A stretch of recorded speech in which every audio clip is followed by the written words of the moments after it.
आइए student start करते हैं अपनी आज की क्लास, जिसमें हम आगे बढ़ाएंगे मैथ्स का topic ratio and proportion. Students, ratio and proportion में सभी थ्योरम्स अच्छे से समझ लेने के बाद अब टाइम आ गया है प्रैक्टिस क्वेश्चंस सॉल्व करने का। स्टूडेंट्स, आज से मैं आपको प्रैक्टिस क्वेश्चंस की एक सीरीज कराऊंगा, जिसमें रेशियो एंड प्रोपोर्शन के पिछले कई सालों में आए हुए क्वेश्चंस की प्रैक्टिस हम करेंगे और अपने कॉन्सेप्ट को और अच्छे से क्लियर करने की कोशिश करेंगे। इसी के साथ साथ आप ये भी सीखेंगे कि कौन से क्वेश्चन में कौन सी थ्योरम को अप्लाई किया जाता है और अगर कुछ नया है उस क्वेश्चन में तो किस तरह से उससे डील किया जाता है। तो आइए स्टूडेंट्स शुरू करते हैं। पहला क्वेश्चन हमारा बेसिक क्वेश्चन है, तो मैंने यही सोचा है कि स्टार्टिंग में जो क्वेश्चंस मैं लूंगा वो बेसिक क्वेश्चन लूंगा और उसके बाद धीरे धीरे हम टफ क्वेश्चंस की ओर चलेंगे। स्टूडेंट्स, यहां आप देख सकते हैं, if a is to b is equal to 3 is to 4 and b is to c is equal to 8 is to 9, then a is to c is। तो स्टूडेंट्स, यहां पर आप देख सकते हैं कि आपको दो रेशो तो दी हुई है a और b के बीच में और b और c के बीच में। अब आपको निकालनी है a और c के बीच में, तो इसमें हम रेशो को कंबाइन करने वाले हैं, तो कॉम्बिनेशन ऑफ रेशो का फॉर्मूला इसमें लगेगा। बड़ा सिंपल तरीका होता है स्टूडेंट्स। हम क्या करेंगे, यहाँ पे a b लिख देते हैं 3:4 और यहां दूसरी साइड लिख देता हूं मैं b:c, जो कि हो गया 8:9। अब मुझे निकालना है a:b:c। तो ये रेशो पहले मैं निकालूंगा। ये सभी नंबर्स को जो मुझे दिए गए हैं a b c, तो इनको मुझे कंबाइन करके एक रेशो बनानी है। अब ये रेशो कैसे बनती थी स्टूडेंट्स, हम क्या करेंगे, जो b है और यहां पर जो b है उसको बराबर बनाने की कोशिश करेंगे, और बराबर भी कैसे, मल्टीप्लाई करके। तो यहां पर 4 2 8 होता है, तो मैं यहां पे क्या लिख देता हूं, 8 लिख देता हूं, क्योंकि इन दोनों में से बड़ा नंबर जो है वो 8 है। तो स्टूडेंट्स, यहां पर अब इसको 8 बनाने के लिए मुझे क्या करना था, मुझे 2 से मल्टीप्लाई करना होगा। सामने वाले को भी 2 से मल्टीप्लाई किया जाता है। यही हमने सीखा था जब रेशो पढ़ा था।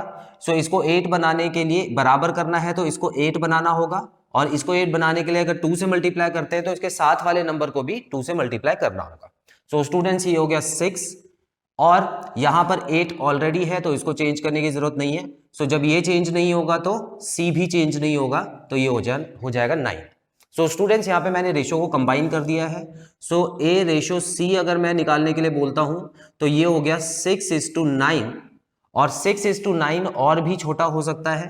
इसको अगर मैं 3 से काट देता हूं तो 2:3 हो जाएगा। तो मेरा जो अल्टीमेट आंसर है वो आ गया 2:3। ऑप्शन नंबर डी करेक्ट है। क्लियर स्टूडेंट्स, बेसिक क्वेश्चन है, स्क्रीनशॉट लेते हैं, फिर अगला क्वेश्चन करते हैं।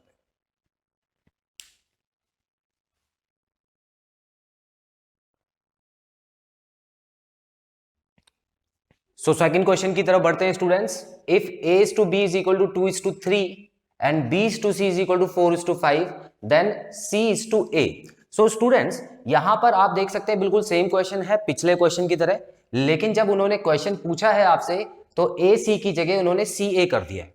तो जब भी ये वर्ड्स या अल्फाबेट्स की पोजीशन चेंज होगी स्टूडेंट्स, तो आपको अपने आंसर की भी पोजीशन इसी के हिसाब से अरेंज करनी है।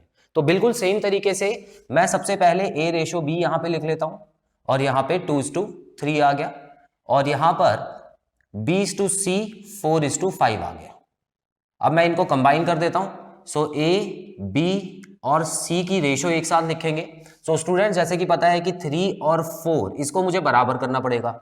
अब बराबर कैसे करूं, 3 के टेबल में 4 तो आता नहीं है, मुझे इन दोनों का एलसीएम निकालना पड़ेगा, और 3 और 4 का एलसीएम क्या होता है स्टूडेंट्स, 12 होता है। तो मैं यहां पर 12 लिख दूंगा। अब अरेंजमेंट करते हैं। स्टूडेंट्स, यहां आप देख सकते हैं, इसको 12 बनाने के लिए मुझे 4 से मल्टीप्लाई करना होगा, और इसको भी 4 से मल्टीप्लाई करना होगा। तो ये तो हो गया 12, और ये कितना हो गया स्टूडेंट्स, 8 हो गया। इसको 12 बनाने के लिए 3 से मल्टीप्लाई करना होगा, और यहां पर भी 3 से मल्टीप्लाई होगा। ये तो 12 हो ही गया है, और यहां पर ये आ जाएगा 15। स्टूडेंट्स, अगर A:C 8 रेशो 15 है, क्वेश्चन में ये नहीं पूछा है, क्वेश्चन में इसका उल्टा पूछा हुआ है, तो आपको क्या करना है, अपना आंसर भी 15:8 देना है। आंसर जो ऑप्शन नंबर ए है वो होगा। देख लीजिए, यहां पर उन्होंने ऑप्शन नंबर डी में 8 और 15 भी दिया हुआ है। अगर आप ये जल्दी में लगा देंगे तो गलत हो जाएगा, तो आपको जो क्वेश्चन पूछा है उसके हिसाब से ही आंसर देना है। स्क्रीनशॉट लेते हैं, फिर अगले क्वेश्चन पे आते हैं।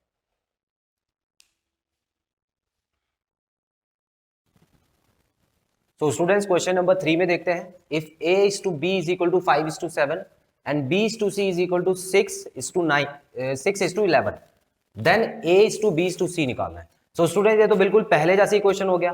पहले तो बल्कि एक स्टेप आपको और करना था, आपको यहां तक पहुंचने के बाद a और c निकालना था, लेकिन इसमें क्या है a b c निकालना है। सो मैं चाहता हूं स्टूडेंट्स, क्योंकि ये इजी क्वेश्चन है, ये आप लोग होमवर्क करेंगे और इसका आंसर जो होगा वो कमेंट बॉक्स में मेंशन करेंगे। इसका स्क्रीनशॉट ले लीजिए होमवर्क के लिए। अगले क्वेश्चन पे आते हैं। सो स्टूडेंट्स क्वेश्चन नंबर 4 में परसेंटेज के हिसाब से क्वेश्चन बनाया हुआ है, देखते हैं क्या है। If 15% of a is equal to 20% of b then a is to b आपको निकालना है। सो ये जो परसेंटेज वाले क्वेश्चन है कुछ खास मुश्किल नहीं है स्टूडेंट्स। देखिए जो भी आपको लाइन लिखी हुई दी है इन्होंने, आपको इसको मैथमेटिकल टर्म्स में लिखना है। मतलब 15 तो लिखना ही है, उसके बाद परसेंटेज की जगह मैं नीचे 100 लगाता हूं, ऑफ की जगह मल्टीप्लाई लगता है और यहाँ पे a आ जाएगा is equal to 20% of b। तो इस तरह से आप इसको अरेंज कर लीजिए। अब स्टूडेंट्स आप देख सकते हैं कि 100 से 100 मैं इसको काट सकता हूं और 15 और 20 को भी काट सकता हूं। यहाँ पे 3 आ जाएगा, यहाँ पे 4 आ जाएगा। सो मैं इसको कुछ इस तरह से लिख पाऊंगा 3a is equal to 4b। इतना क्लियर? अब मैं क्या करता हूं स्टूडेंट्स, जब भी मुझे रेशो निकालनी है तो इसमें क्या करना होता है, जो भी अल्फाबेट्स है उसको मुझे एक तरफ करना है, नंबर्स को एक तरफ करना है, अपने आप ही रेशो आ जाएगी। कैसे? देखिए मैं यहाँ पर b क्योंकि मल्टीप्लाई में है तो यहाँ पर ले आता हूँ डिवाइड में, a अपॉन b हो गया, और यहाँ पर 3 मल्टीप्लाई में है तो इसको इस तरफ भेज देता हूँ 4 अपॉन 3 हो गया। सो स्टूडेंट्स आपको पता ही है कि जब भी अपॉन में या फ्रैक्शन में लिखा होता है तो उसको हम रेशो में इस तरह से लिख सकते हैं। सो a इज टू b का जो आंसर आ गया है वो 4 इज टू 3 है स्टूडेंट्स। क्लियर? तो इसमें भी आप देख सकते हैं ऑप्शन नंबर ए क्या दिया हुआ है, इसका उल्टा ऑप्शन दिया हुआ है, लेकिन आपको बहुत ध्यान से करना है और जो करेक्ट ऑप्शन है वहीं पे टिक लगाना है। अब जल्दी में मान लेते हैं आपका आंसर तो ये आया, लेकिन आपने देखा कि ये भी लिखा है और ये एक और चीज, एक ही चीज होती है, आपको ऐसा लगा, तो ऐसे में क्या होगा, गलत हो जाएगा। तो आपको यहां पे ना लगा के बिल्कुल सही ऑप्शन पे टिक करना है। तो स्टूडेंट्स चलिए इसका भी स्क्रीनशॉट लीजिए, फिर एक और क्वेश्चन कर लेते हैं।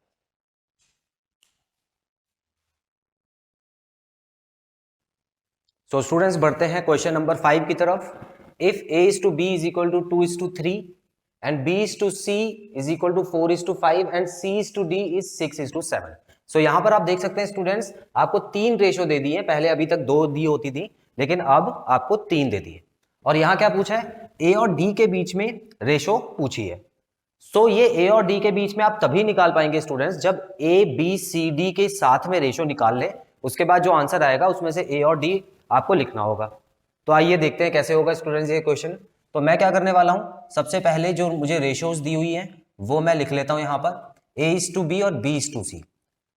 तो अब ये 3 रेशो को कैसे कंबाइन करते हैं, सबसे पहले इन दोनों को कंबाइन कर देता हूं और a b c निकाल लेता हूं। उसके बाद मैं c और c से ये इन चारों को कंबाइन कर पाऊंगा। तो सबसे पहले अगर 3 रेशो दिए हैं स्टूडेंट्स तो उनमें से 2 आपको पहले कंबाइन करनी है और उसके बाद जो आंसर आ जाता है उससे तीसरे को कंबाइन करना है। तो अब देखते हैं कैसे होगा।